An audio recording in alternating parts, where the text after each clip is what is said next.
오늘 말씀은 복이 있도다. 주 안에서 죽는 자는 복이 있도다.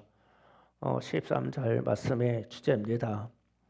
그런데 주 안에서 죽는다는 의미는 12절 내용입니다.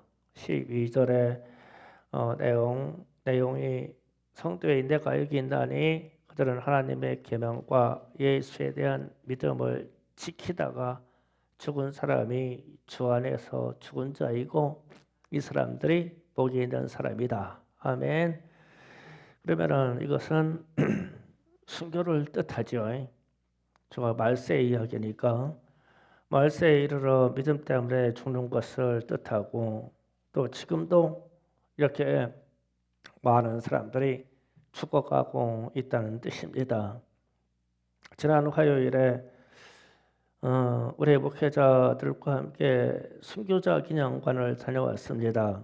그런데 그곳에 가보니까 6.25 전쟁 때 희생된 기독교인들이 가장 많고 교회가 가장 많이 있더라고요. 그 입구에 쭉 올라가는데 순교자의 기념비 돌이 쫙 써 있어요, 좌우로. 그래서 제가 기도하는 마음으로 올라가면서 오른쪽에 있는 사람들을 이름을 다 제가 불러봤어요. 비석으면서 누구 내려오면서 누구 이렇게 봤어요. 근데 어느 한 비석에 딱 갔는데 좀 발길이 멈춰지더라고요. 6.25 전쟁 때 어느 교회에서 순교하신 분의 이름이 적혀 있는데 누구 목사, 누구 장로 이렇게 있더라고요. 근데 참 이 비석이 가장 특이했어요, 저는. 그래서 순교하신 분들 중에 목회자도 많고 장로님도 많고 일반 평신도 많고 그런데 목사님하고 장로님이 동시에 순교한 교회가 있더라고요. 그래서 좀 희귀하다 생각했고 우리도 그렇게 할 수 있을까? 그런 생각을 했어요. 동영상 좀 잠깐 보여주시죠. 어떤 내용의 동영상이었습니다.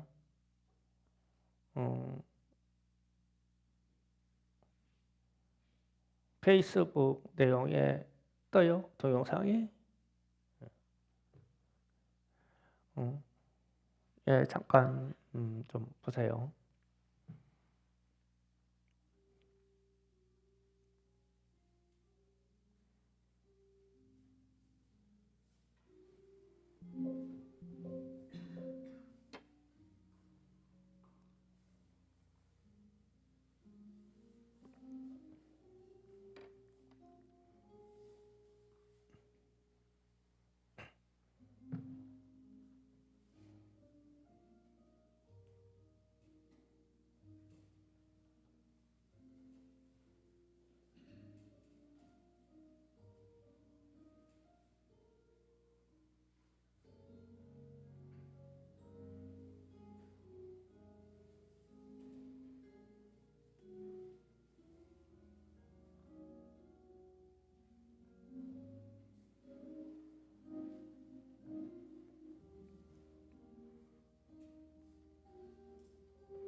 예, 뭐 무슨 내용인지 잘 모르겠죠?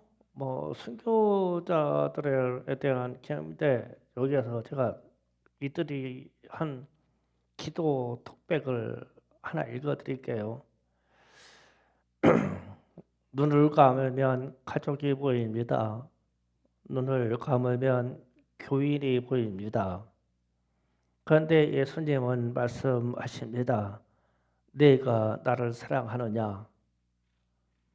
그래서 이 처참하게 죽음의 길로 걸어가더라고요. 기도만 하면 사랑하는 사람들이 보이는 거예요. 그런데 주님이 그런 거예요. 내가 너를 사랑하느냐, 내가 나를 사랑하느냐 물으시니까 꼼짝 못하고 그 처참한 죽음의 자리로 들어가더라고요. 그래서 6.25 전쟁 때 희생된 전라도의 어느 교회에 전교인이 순교한 교회가 두 곳이더라고요.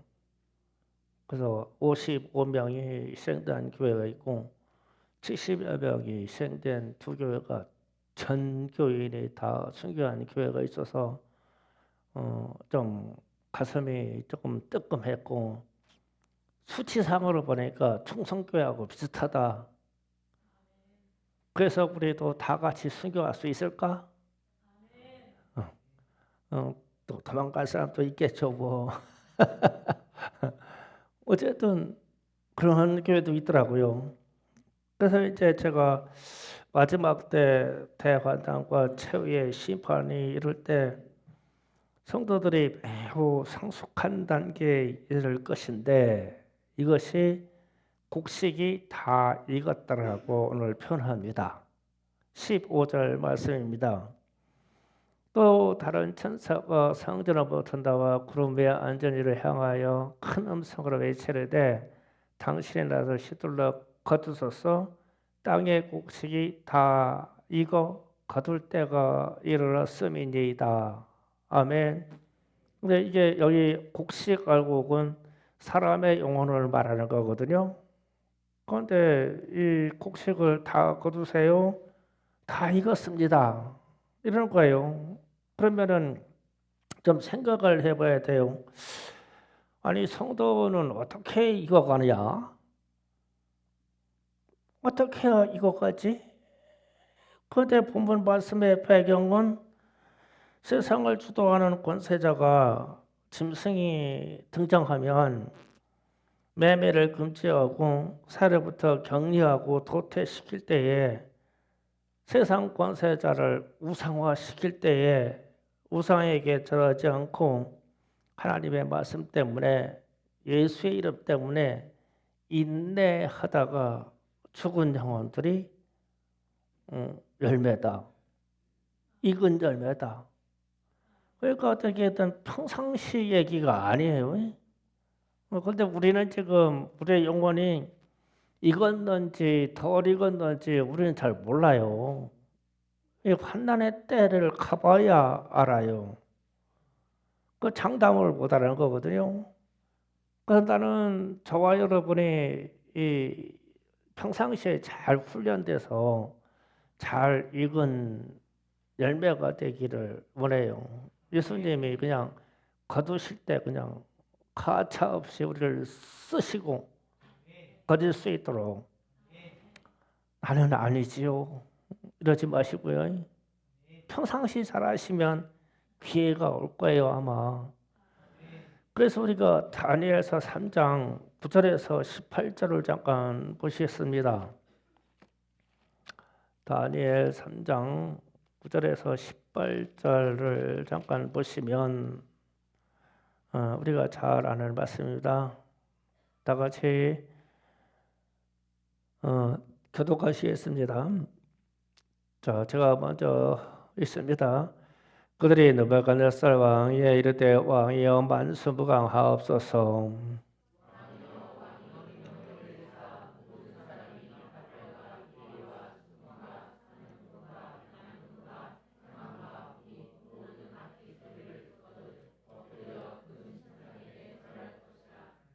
누더지 없더라 절하지 않은 자는 맹렬히 타는 풀무불 가운데 던져 넣음을 당하리라 하지 아니하셨나이까.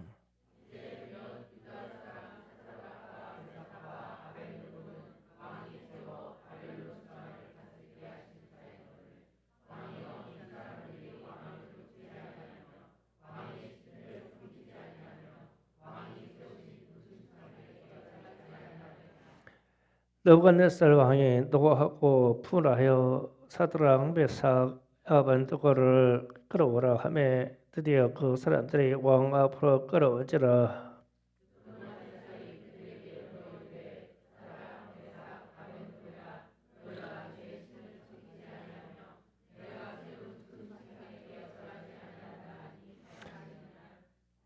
이제라도 너희가 준비하였다가 너팔과 피대와 숨과 사명과 양금과 생강과 민 모든 악기의 소리를 들을 때 내가 만든 신상 앞에 엎드려 절하면 좋거니와 너희가 만일 절하지 아니하면 즉시 너희를 맹렬히 타는 풀무불 가운데 던져넣을 것이니 능히 너희를 내 손에 건져낼 신이 누구이겠느냐 하니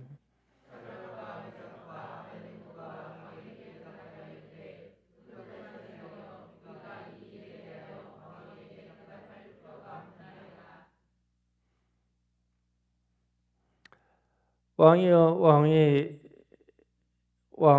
우리가 섬기는 하나님이 계시다면 우리를 맹렬히 타는 풀무불 가운데에서 능히 건져내시겠고 왕의 손에서도 건져내시리이다.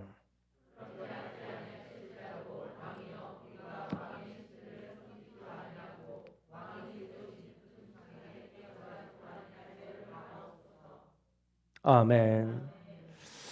이 사드랑 메사 아벤느고의 이야기를 우리가 여러 번 읽고 잘 아는 내용입니다. 거대한 느부갓네살 왕의 금심상을 세워놓고 절하고 경배하고 제물을 드리고 거기서 나오는 우상의 제물을 먹으라는 거예요. 이게 갈대아의 의무로 제정된 겁니다. 모든 백성은. 그런데 이 유대인 중에 이 세 사람이 여호와 하나님을 섬김으로 우상에게 절할 수 없다는 거예요. 참여하지 못하겠다. 그러니까 당연히 의무로 제정되어 있으니까 거부하면 죽어야 되겠죠. 너 풀무불에 집어넣어서 죽인다는 거예요. 그러면 고대 시대에 갈대아 시대 느부갓네살 왕 시대에 이근 성도는 이 사람 세 사람이에요. 남은 자는 이 사람 세 사람입니다. 그렇게 성경에 이름이 올라와 있죠. 그러면 우리가 계시록에서 읽는 열매라고 하는 사람은 이 사람이고 하나님이 쓰시는 사람들이 이 사람이고 또 우리가 성경에 나오는 남은 자들이 이 사람이다. 그러면 우리도 그렇게 할 수 있을까? 라는 질문을 던져보는 거예요. 자신 없지만 그러나 지금 북한에서 김일성 우상화로 3대 결쳐 숭배하는 것은 그런 얘기잖아요. 느부갓네살 왕을 섬기는 것보다 더합니다. 우상의 숫자도 훨씬 많고 뭐 2만 몇천 개가 북한에 서 있다고 그러면 상상이 안 가요? 집집마다 조상화를 그려놓고 아침에 눈 뜨자마자 거기에다가 절을 해야 된다고 그러면 상상이 가요? 북한도 그렇잖아요. 그러면 이게 멀리 있는 이야기가 아니에요. 그러면 북한의 기독교인들은 지하교회에서 수용소에서 익어가고 있는 거예요. 지금 열매로 익어가고 있는 거예요. 어차피 그 사람들은 남북이 통일돼서 해방되지 않는 이상 그렇게 죽어갈 거니까요. 그래서 제가 익어가는 열매가 누구냐라고 했을 때 그런 사람들이다. 그러면 남한에 있는 우리는 그들을 위해서 기도조차도 못한다면 익어가는 열매인가? 혹은 구경꾼인가? 이런 생각을 해봐야 돼요. 그래서 의외로 익어가는 열매들은 고난과 환난과 그런 순교 속에서 익어간다는 거죠. 그러면 오늘 계시록 말씀도 그렇고 오늘 등장하는 제가 소개하는 다니엘의 이 세 친구 이야기도 그런 얘기잖아요.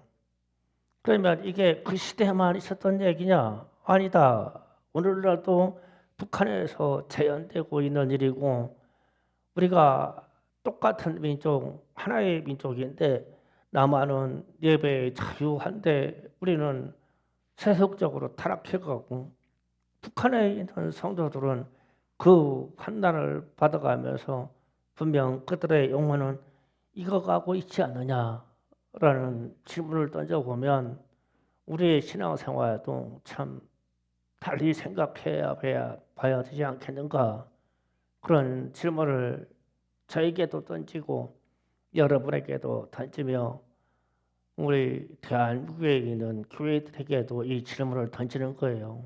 우리는 익어가고 있느냐, 열매인가?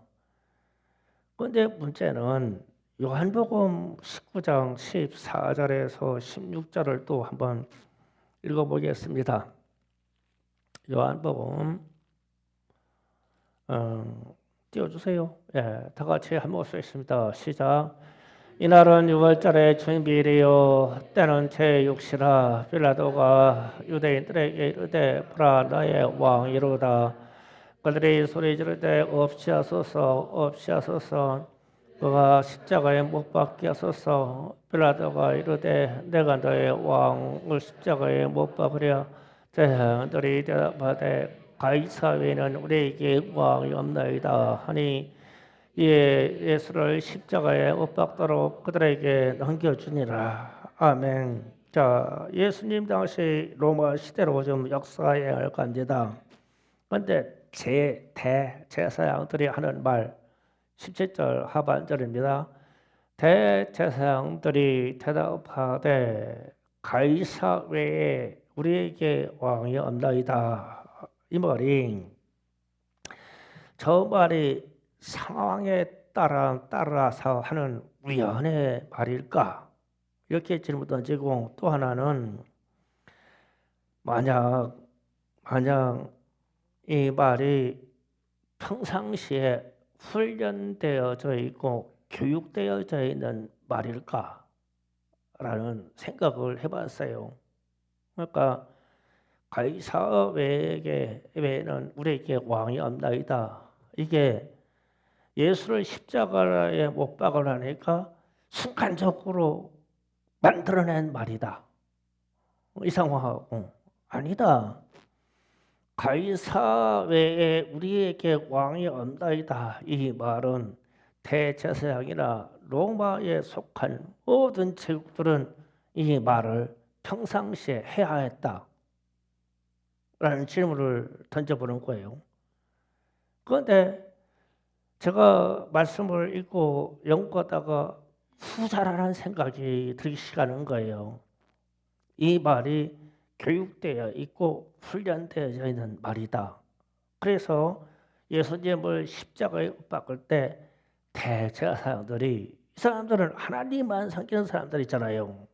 그런데 하나님을 섬기는 사람들이 어떻게 하나님을 왕이라고 해야지 우리에게는 로마의 황제 가이사 외에는 왕이 없나이다 할 수 있겠냐는 거예요. 이건 평상시에 통용되어 있는 말이고 교육되어 있는 말이 아닐까라는 생각을 했어요. 이렇게 되면 심각해지는 거죠. 로마 시대 제국 당시에 황제 숭배는 대단했어요. 그러니까 각 지역마다 기념 건축물을 세워야 됐습니다. 그게 왕궁도 되고, 그게 콜로세움과 같은 것은 황제의 숭배를 하기 위해서 기념물로 세워지는 시설입니다. 또 황제 형상으로 우상을 세워야 되고 황제를 신이라고 했어요. 그러면은 양심이 있는 하나님의 사람들이 하나님이 왕이다, 예수님이 왕이십니다, 이렇게 고백하면 어떻게 되냐고요.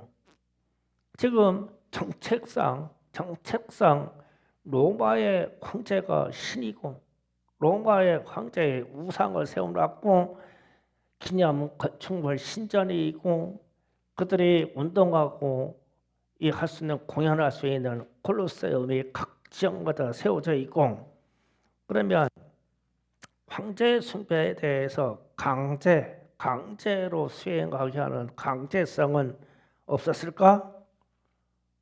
질문하면 느부갓네살 왕에도 틀림없이 의무로 되어 있는 강제성이죠.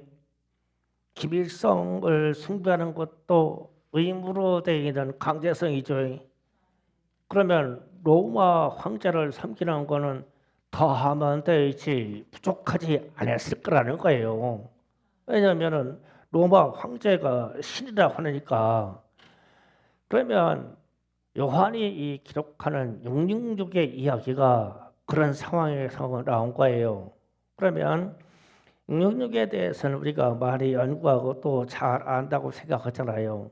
그래서 로마 역사로 들어가면 로마 시대 때 황제 숭배를 거부하는 자에게는 매매 행위가 금지되고 재산이 정벌되었습니다. 그러면 여기에서 가장 피해를 많이 본 사람들이 기독교인들입니다. 왜냐하면 기독교인들은 예수가 왕이라고 그러니까요. 그러면 로마의 지배에 있던 모든 시민은 황제를 숭배해야 되고 황제의 신상 앞에 가서 전제, 포도주로 황제에게 포도주를 따라서 바쳐야 되고 우상에게 하는 일이에요. 바쳐야 되고 또 반드시 고백해야 됩니다. 뭐라고 고백하냐면 가이사 외에 왕이 없나이다. 좀 말이 연결되잖아요. 그래야 맞죠. 그래야 황제 숭배 시대죠. 그러면은 북한에서 그래요. 제가 기독교인이라서 김일성 동상 앞에 가서 주님 저는 동상 앞에 가서 다 머리를 숙이는데 제 양심에는 제 안에는 예수님이 왕이십니다. 이거를 꼭 품고 가서 저는 가서 고개만 숙이고 가만히 있을게요. 주님 이 사정 좀 알아주세요. 이랬어요. 그랬더니 거기에 있는 공산당 강부가 그럴 거예요. 김일성이 주체시고 우리의 신이시고 그분이 우리의 왕이며 신이시다 라고 고백하라 그러는 거예요. 그럼 해야 되지 않냐고요. 지금 북한에서 그렇게 하고 있잖아요. 그럼 내 입으로 김일성 주석님이 우리의 신이십니다. 말했어. 말하는 순간 내 안에 양심으로 지키는 예수는 빠져나갔지. 그러면은 로마에서 황제를 신으로 섬기는 그 분위기와 정치와 의무화가 되어 있는 법령이 있을 때에 기독교인들이 양심상 가서 그러는 거예요. 우리는 하나님 외에 왕이 없고 우리의 주님은 예수밖에 없습니다. 이러면은 재산도 정벌하고 시장 가서 매매하고 또 고난도 다 중지시키고 그렇게 하지 않겠냐는 거예요. 정치 상황이 시대 상황이 실제로 그랬어요. 이런 시대 로마 시대 이때의 순수한 기독교인은 하나님의 사람들은 어떻게 되었겠습니까? 그 네로 황제 때에 기독교에 대박해가 있었던 이유가 이런 이유예요. 황제를 신이라고 해라. 가이사 외에 왕이 없나이다. 이 말을 해라. 그래서 제가 성경을 딱 읽다가 이 제사장들이 예수를 십자가에 못을 박으려고 그러는데 유대인들이나 모든 상황적으로 제자들이 예수가 유대인의 왕이라고 해서 판결을 유대인의 왕을 십자가에 못 박으랴? 그러니까 이 예수가 왕이고 하나님이 왕이라는 것을 가장 잘 아는 대제사장들 우리에게는 가이사 외에 신이 없나이다 이랬어. 그러면 이것은 그때 상황상 훈련되어 있고 당연히 써야 하는 말이고, 그렇게 말을 하니까 로마 황제를 신으로 숭배하는 자리에, 우상의 자리에 있는 사람들이라는 거죠. 우연히 뱉은 말은 아니라는 거예요. 세상 상황이. 그러면 로마 황제의 그 황제 숭배를 그대로 모방한 것이 북한의 주체 사상입니다. 그대로 따온 거예요. 어떻게 해야 사람이 신이 될 수 있냐? 로마 시대 때 황제를 그렇게 하지 않았냐 이거예요. 그 북한에서 그걸 시행했죠. 그래서 6.25 전쟁 때 수많은 기독교인들이 순교한 것은 남한의 기독교인들이었어요. 북한의 기독교인들이 가장 많이 죽었어요.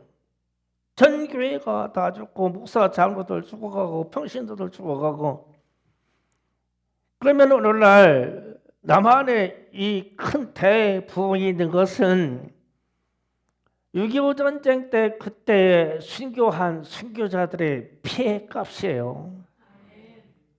그들이 익은 열매였었어요. 주님이 받으신 익은 열매. 그 열매 씨앗이 퍼져서 오늘날 우리가 이 땅에 1,000만이 넘는 이 기독교인들이 우리에게 대부흥의 이름이라는 것으로 우리도 예수를 믿게 되었던 거죠. 근데 말세에는 이보다 더한 마지막 때에는 추수 현상이 있겠다고. 그 주님이 추수 이 말씀을 하셨어요.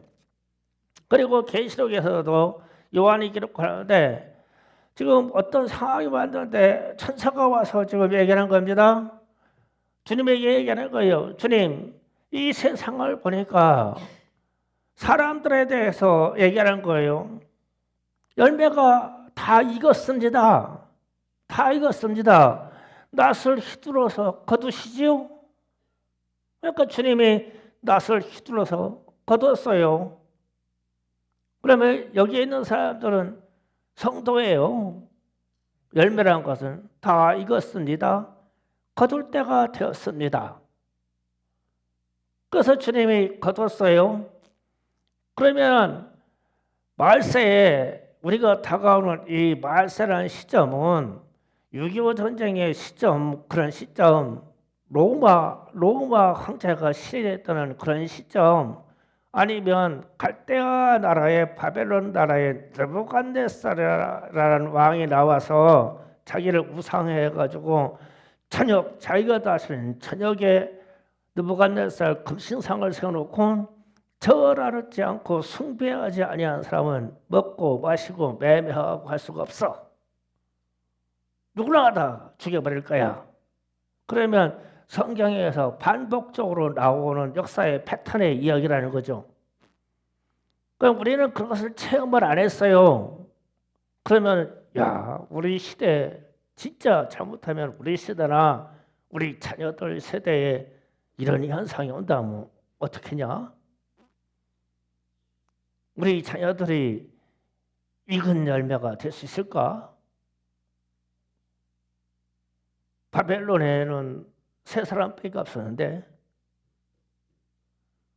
그래서 우리가 익은 열매, 주님 앞에 반드시 가야 할 당연한 익은 열매라고 그러면 우리는 방심하는 마음으로 당연한 줄 알고 있어요. 이거 아니구나, 이거 큰일 났다, 이거 나도 정신 차리지 않으면 큰일 났다, 큰일 나겠구나.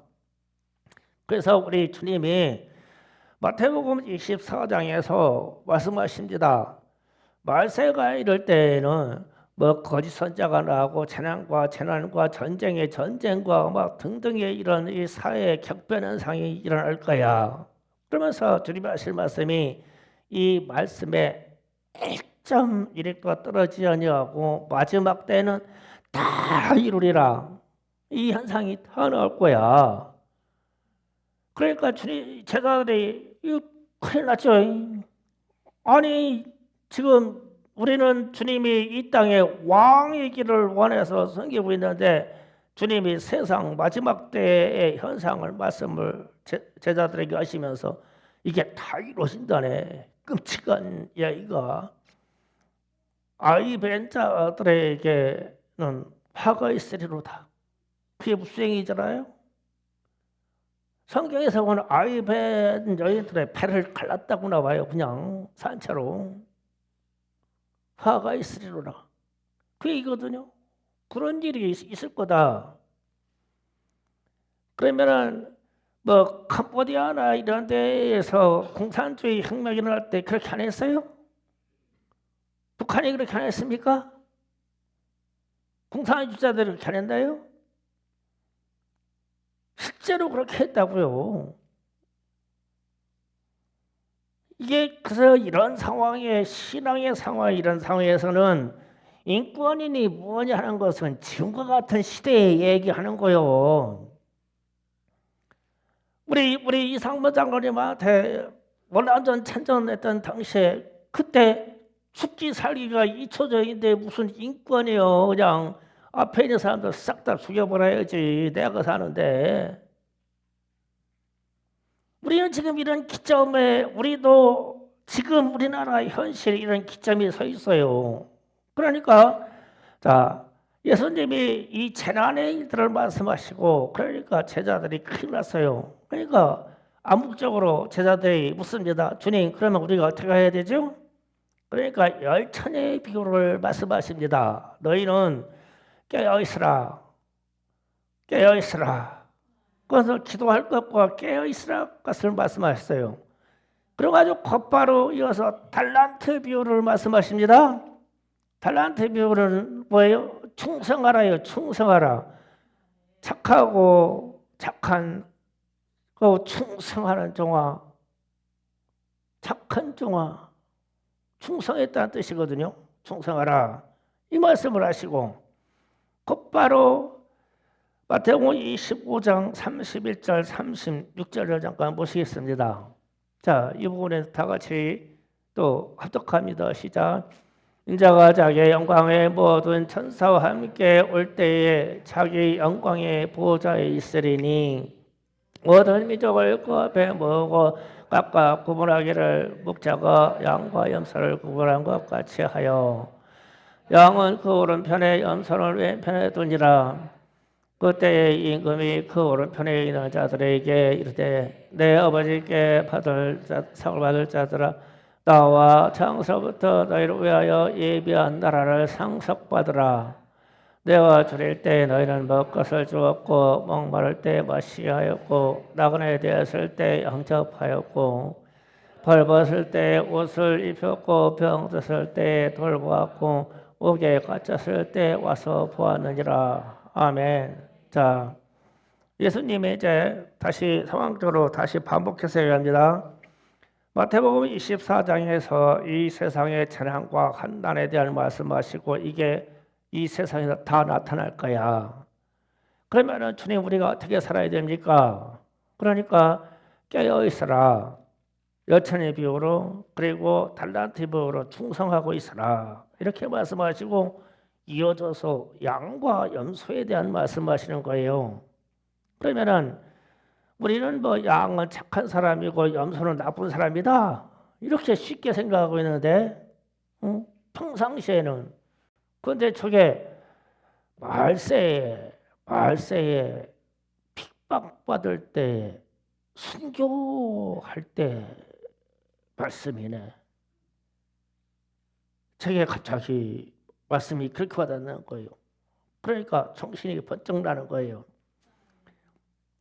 박해받는 순교하는 순교 기독교인들이 굶주리고 목이 마르고 나그네 되었고 헐벗었고 병들었고 옥에 갇혔죠.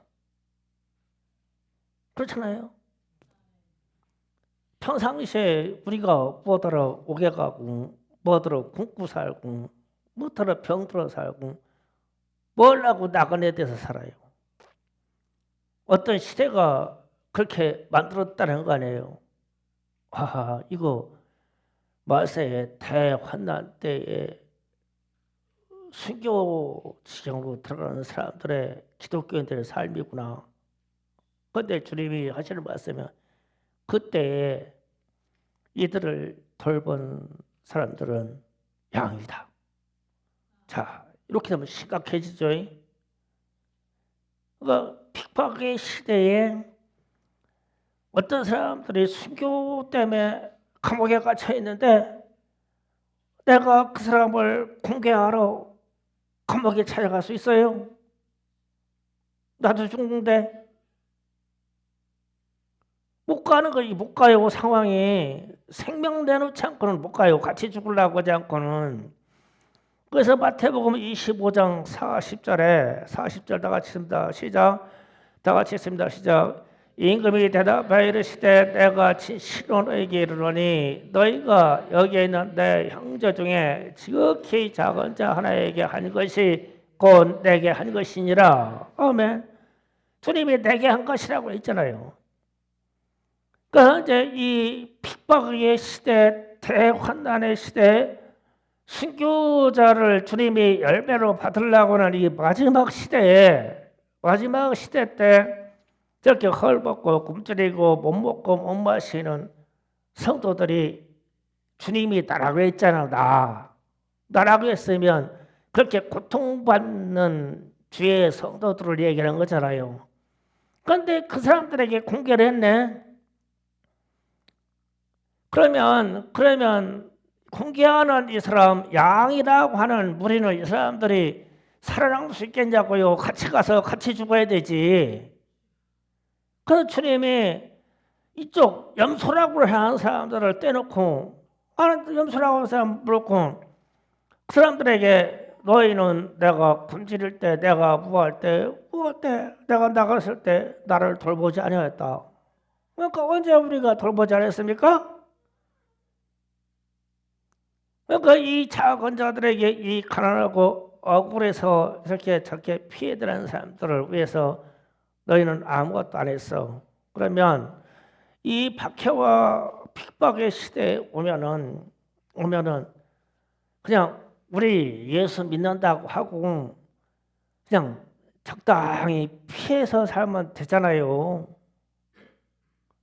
왜 박해받고 순교하는 사람 도와줬다가 나까지 죽냐? 주님 모시면 다 알아. 그냥 열심히 예배드리고 찬송하고 그러고 있지 뭘. 그 표를 내요. 표를 내기는. 그냥 그렇게 살자. 그랬더니 주님이 염소래야. 이런 사람은 염소래. 마지막 때 이런 사람이 염소다. 차라리 죽으려고 앞으로 나오는 사람은 양이다. 그 얘기 되잖아요. 그러면 다시 연결을 시킵니다.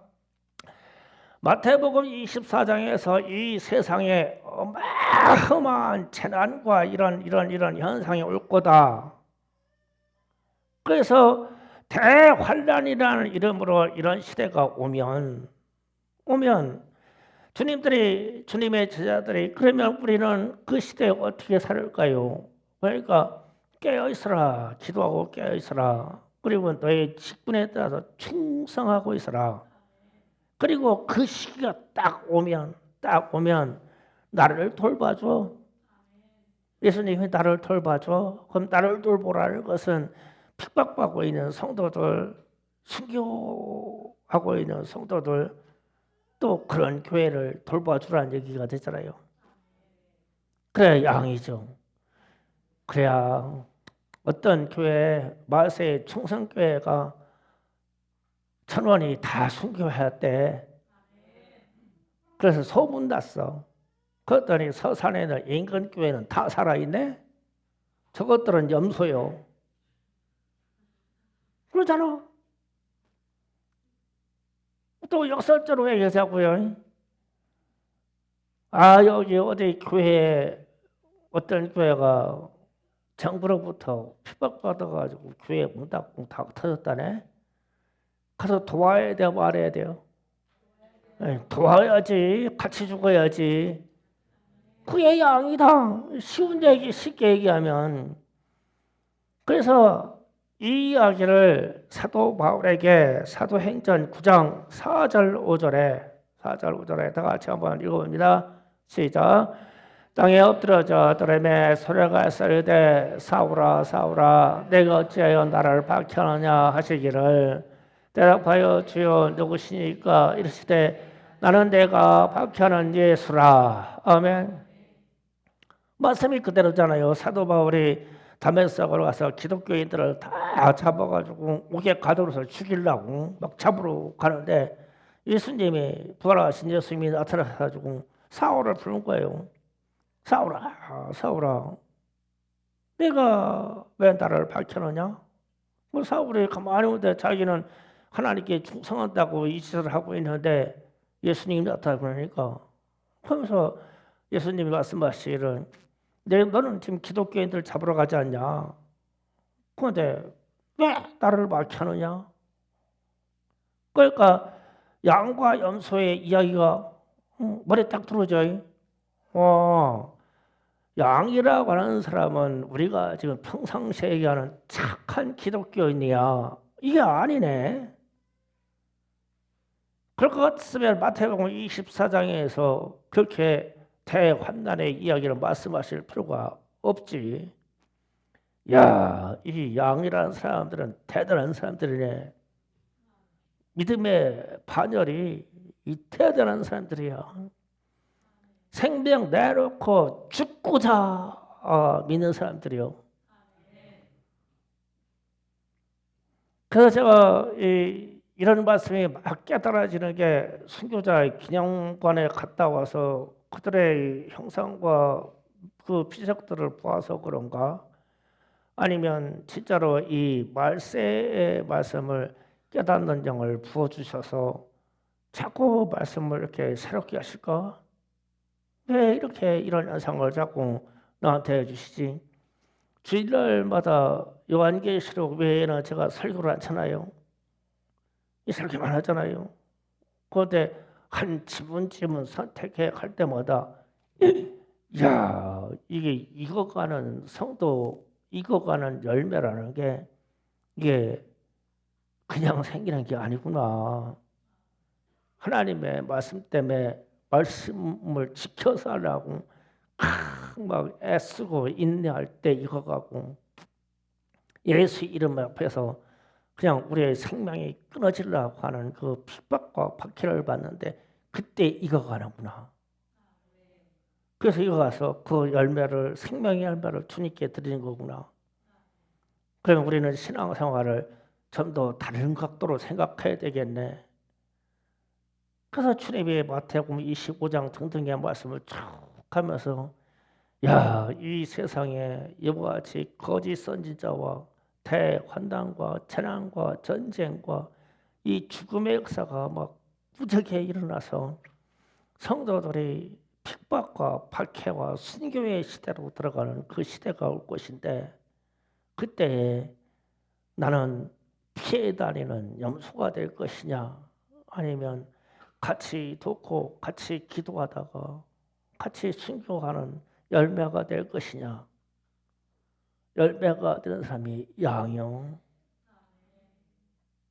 그래서 주님이 어디로 가든지 나를 주님을 따라간 사람이 성도고 인내하는 성도고 이해가죠.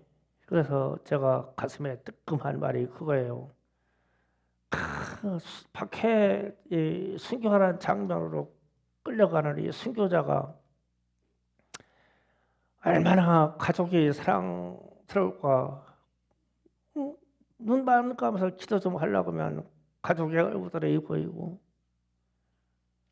눈만 감고 기도하려고 하면 성도들의 얼굴이 보여 너무 사랑하기 때문에. 그런데 주님의 음성은 내가 나를 사랑하느냐.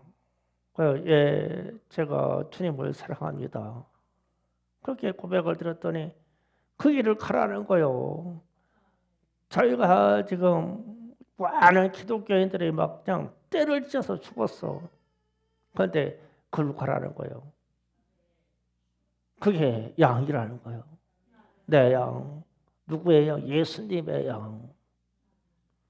그런데 이게 잠깐 찰나에 편안하게 살고 싶고 그래도 이 세상에 미련이 있고 나는 사랑하는 자녀가 있고 나는 사랑하는 성도가 있어서 자리를 피해서 그 길로 갔더니 주님은 마지막 때 염소라고 치워놓으셨어. 염소라고. 이게 말세의 이야기예요. 그 지금 우리는 우리의 신앙생활을 잘 훈련하시고 성경에서 주님이 말씀하시고자 했던 그 포인트를요. 지금 제가 전하는 말씀처럼 포인트를 꽉 잡고 있어야 그런 찬스가 올 때, 순교의 찬스, 박해의 찬스가 올 때 내 육체와 내 생명을 주님께 열매로 드리죠. 열매로. 그래서 아무나 다 열매가 되는 게 아니에요. 그 제가 말씀 시작할 때 농담 같지만 충성교회는 다 드릴 만한 숫자가 딱 좋다. 우리가 1000명 되면 아니라고 도망가는 사람이 9,950명 될 것이고 우리는 아예 애당초부터 50명밖에 없어. 그러니까 어디로 도망가냐고. 다 같이 그냥 죽어버려야지. 김희경 집사님 주여 소리가 절로 나오죠. 아멘 했어요? 네, 아멘. 그런 얘기예요. 성경의 본질은. 그런데 이 본질의 말씀이 계시록에서 좀 계속 이어지고 있는데 제 눈에는 그렇게 보이고 성경 볼 때마다 그렇게 깨달아져요. 그러니까 저도 그렇고 여러분도 이 믿음의 열매를 인내하면서 우리의 신앙을 열매로 드릴 수 있도록 완성해 가시기를 예수 이름으로 축원합니다. 주여 삼창하기도 하겠습니다. 주여!